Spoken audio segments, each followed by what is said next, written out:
Good morning students and welcome to my channel Easy Way Geometry. Today we are going to see the chapter number 7 variation. त्यातला पहिला type आहे direct variation. Direct variation म्हणजे काय एकदम समजून घेऊ. त्यासाठी एक एक्झाम्पल समजून घ्या. समजा एक नोटबुक आहे आणि ह्या नोटबुकची किंमत आहे 10 रुपये. ₹10. मग आपण जर दोन नोटबुक घेतल्या किती होतील? 20 रुपये. 3 घेतल्या तर 30. या पद्धतीने वाढत जाणार आहे. मग नोटबुकला जर आपण x मानलं आणि तिची किंमत y मानली तर लिहिताना आपण असं म्हणतो x is directly proportional to y किंवा हे वाक्य येतील सगळे. x and y are in the same proportion. त्याचा अर्थ हाच आहे. And x and y are in the direct proportion. There is a direct variation between x and y. म्हणजे काय? जर x वाढला तर y पण वाढतो. x कमी झाला y पण कमी होतो. आपण नोटबुकची संख्या वाढवली की एकूण किंमत पण वाढणार आहे. नोटबुकची संख्या कमी केली की एकूण किंमत पण कमी होणार आहे. अजून म्हणताना आपण असं म्हणतो there is a direct variation between x and y किंवा x is directly proportional to y. आणि चिन्हात लिहायचं तर असं लिहिलं जातं x is directly proportional to y. हे जे चिन्ह आहे त्याला अल्फा म्हटलं जातं. हा ग्रीक वर्ड आहे आणि हा ग्रीक वर्ड काय नोट करतो की हे प्रोपोर्शन आहे, यांच्यामध्ये प्रोपोर्शनल आहे. X is directly proportional to y. मग आता याचं इक्वेशन हे झालं व्हेरिएशनचं रिलेशन. हेच जर आपल्याला इक्वेशन तयार करायचं असेल तर इक्वेशन करताना हे साईन काढून टाकावं लागतं, इक्वलचं साईन द्यावं लागतं आणि एक कॉन्स्टंट टर्म द्यावी लागते. मग के हा कॉन्स्टंट आहे. के काय आहे? कॉन्स्टंट. ह्या व्हॅल्यू बदलतील एक्स आणि वायच्या, के ची बदलणार नाही, तो कॉन्स्टंट आहे. मग किंवा लिहिताना आपण के ची व्हॅल्यू काढायची असेल तर आपण असंही लिहू शकतो k is equal to x upon y. तर यावरून आपल्याला पुढचं जो प्रॅक्टिस सेट आहे तो बघायचा आहे.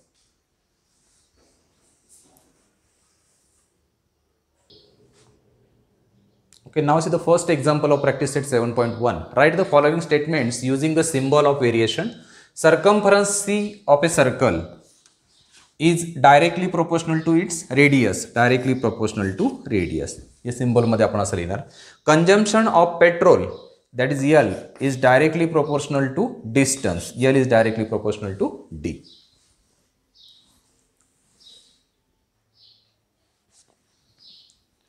Now see the second example. Complete the following table considering that the cost of apples and their number are in direct variation. Indirect variation. Number of apples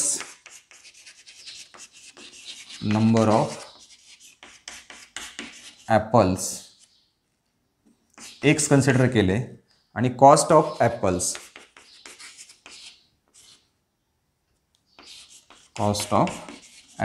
ती y कन्सिडर केली आहे. 1 Apple त्याची किंमत 8 रुपये. 4 घेतले तर 32. नंतर दिले आपल्याला 56. मग एकाच्या 8 असतील तर 56 मध्ये किती येईल? 7. नंतर 12 ॲपल दिले. 12चे 8 रुपयाप्रमाणे किती होतील? 96. आणि नंतर 160 दिलेत. 160 मध्ये किती येतील ॲपल? 8ने डिवाइड करायचे 60ला. 8 2 16 म्हणजे 20. या पद्धतीने आपण या व्हॅल्यू काढू शकतो.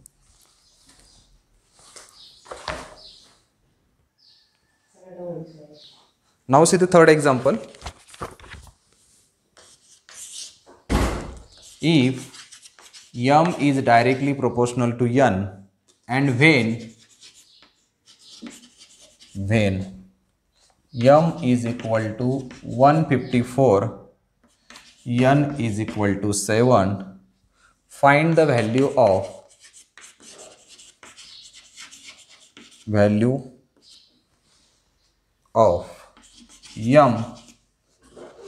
when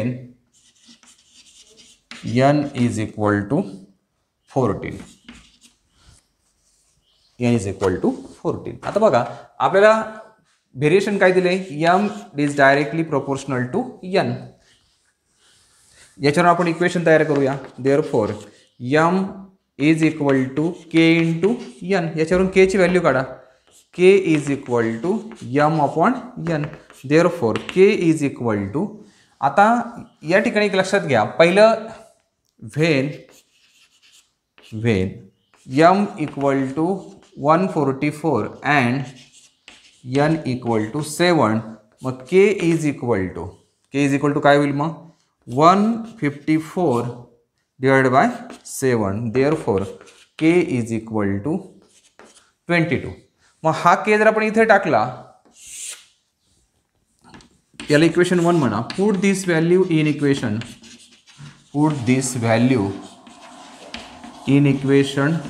1. म्हणजे ही इक्वेशन काय बदललं मग, m is equal to 22 into n. मग आता आपण m आणि n ची व्हॅल्यू बदलून कोणतेही काढू शकतो, फक्त याचा वापर करून k ची व्हॅल्यू काढून घेतली.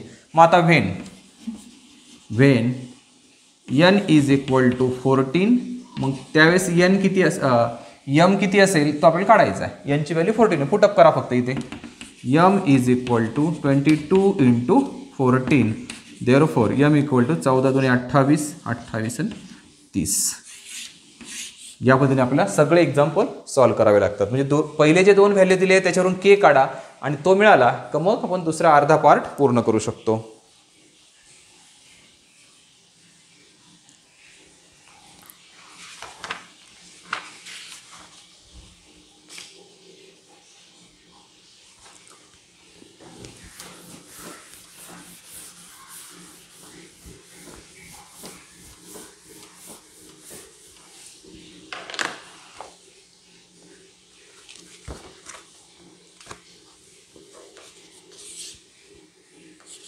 If n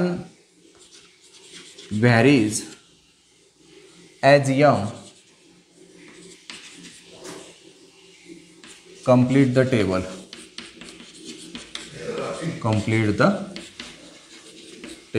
टेबल कंप्लीट करायचं आहे आपल्याला. m ची व्हॅल्यू दिली आणि n ची, मग m दिला आहे 3, 5, 6.5 ब्रॅकेट आणि 1.25. n 12 दिला आहे, हा 20 दिला आहे, इथे ब्रॅकेट आहे,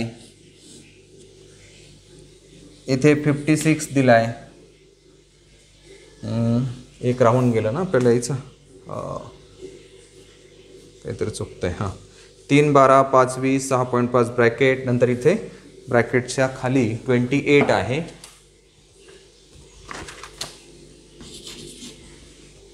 आणि इथे ब्रॅकेट आहे.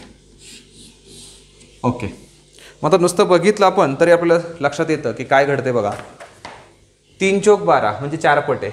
ओके, 5 चोक 20, मग इथे याच्या 4 पट येईल म्हणजे 4 ने मल्टिपल करायला किती होतात, 6.5 गुणिले 4, 4 पंचे 20, 2 6, 4 सक 24 आणि 2 26, डेसिमल पॉईंट म्हणजे हा आला 26. ओके, आता याची किंमत 28 आहे. इथला काढायचा असेल तर यांचा जो रेशो येतोय किंवा ज्या पटीत येत आहेत 5 चोक 20, म्हणजे याला आपण जर 4 ने डिवाइड केलं याला तर 7 चोक 28 म्हणजे हे उत्तर 7 येतं. 1.25 ला 4 ने गुणाकार करा,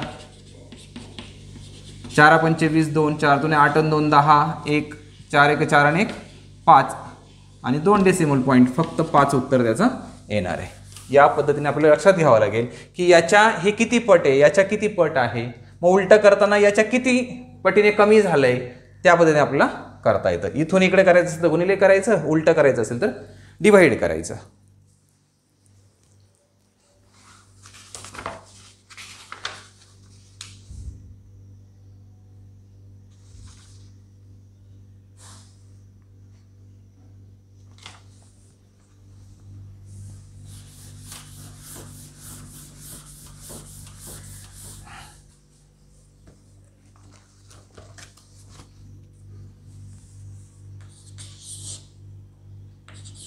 y varies as square root of x when x equal to 16, y is equal to 24.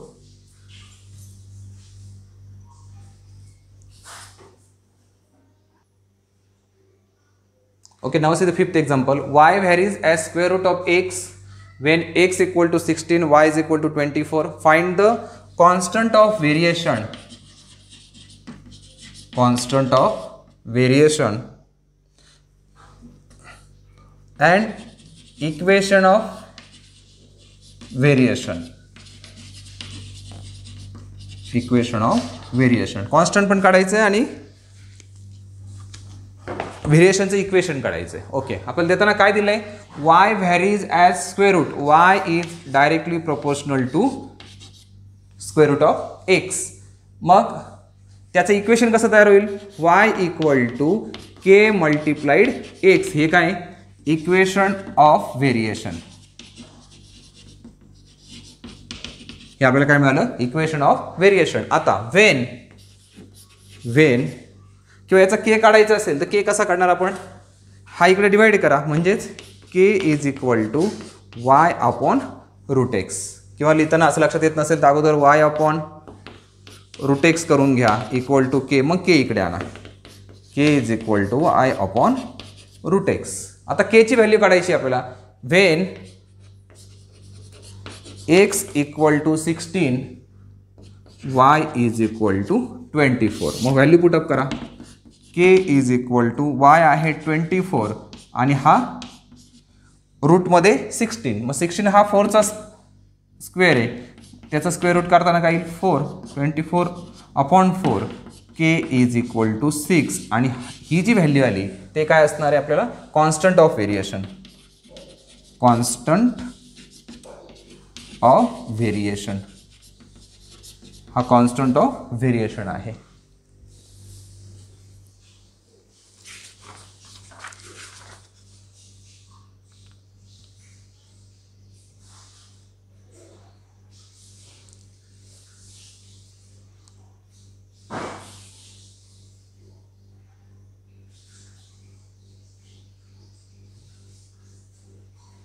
आता ह्या इक्वेशनमध्ये जर आपण कॉन्स्टंट टाकला तर परत नवीन इक्वेशन कोणतं मिळेल आपल्याला?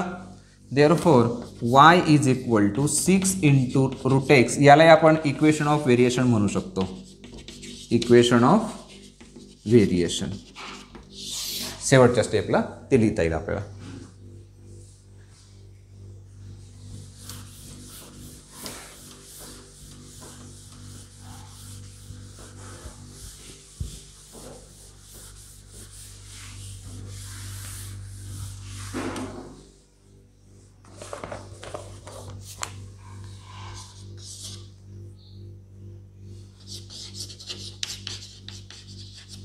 The total remuneration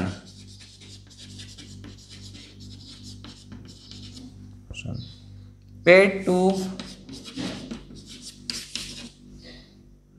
laborers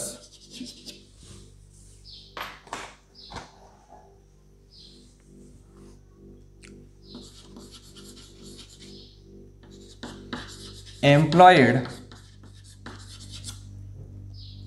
to harvest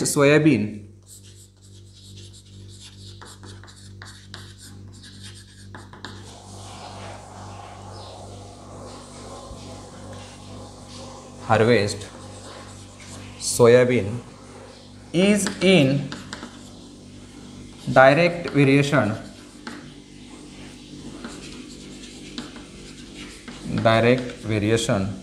with the number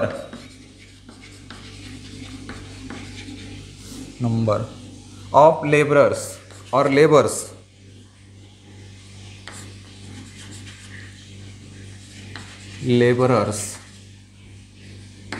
if remuneration of 4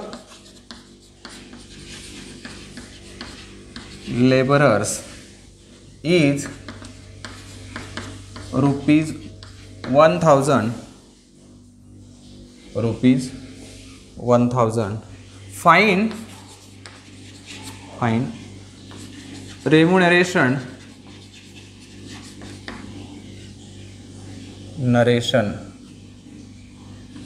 of 17 laborers okay, आता याला आपण पहिले सिम्बॉलमध्ये लिहून घेऊ. The total remuneration paid to labourers employed to harvest soybean is in direct variation with the number of labourers. मग आपण total total remuneration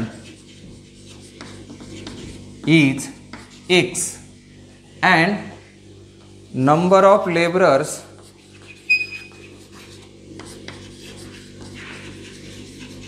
is Y. मग याच्यामध्ये रिलेशन काय की हे डायरेक्ट व्हेरिएशनमध्ये X is directly proportional to Y, म्हणून आपण इथे इक्वेशन तयार करू शकतो. X is equal to KY. Therefore K is equal to X upon Y. When बघा 14 लेबर होते त्यावेळेस 1000 रुपये, म्हणजे when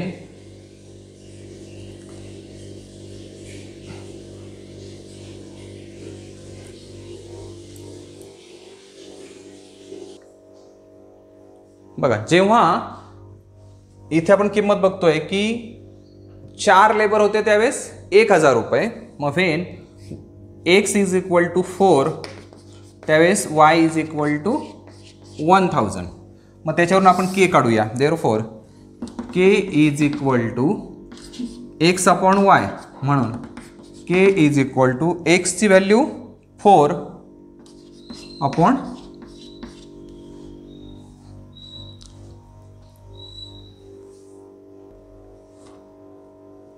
नाही, इथे व्हॅल्यू घेताना आपण उलटे केलं नाही. हां, एक्स म्हणजे दिलेलं मानधन म्हणजे ते 1000 रुपये आणि Y इज इक्वल टू 4 आहे. इथे पण त्याच व्हॅल्यू येतील आता. Therefore K is equal to 1000 भागिले 4. Therefore K is equal to 250. K जो कॉन्स्टंट आहे तो 250 आला. मग आपण याच्यात पुटअप करूया. Therefore X equal to 250 into Y. हे इक्वेशन आपल्याला मिळालं. मग आता पुढच्या कंडिशनचा विचार करूया. इथे लेबरची संख्या आहे Y ची संख्या.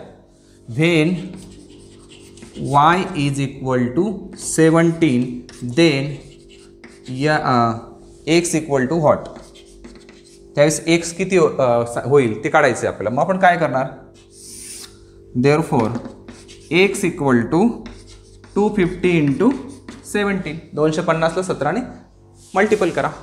देअरफॉर X इक्वल टू 17 0 17 5 85 8 17 जुने 34 आणि 8 42 म्हणजेच 4250. मग पूर्ण वाक्यात लिहावं लागेल. The remuneration of 17 laborers is ₹4,250. या ठिकाणी नेहमी लक्षात ठेवा, इक्वेशन व्यवस्थित तयार झालं तर पुढचं बरोबर येतं.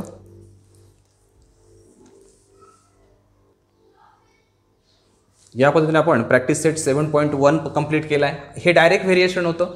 पुढच्या वेळेस इन्व्हर्स व्हेरिएशन काय असेल त्यावेळेस आपण ते पाहणार आहोत. तुम्हाला टीचिंग आवडलं असेल तर चॅनल नक्की सबस्क्राईब करा आणि बेल आयकन प्रेस करा. थँक्यू.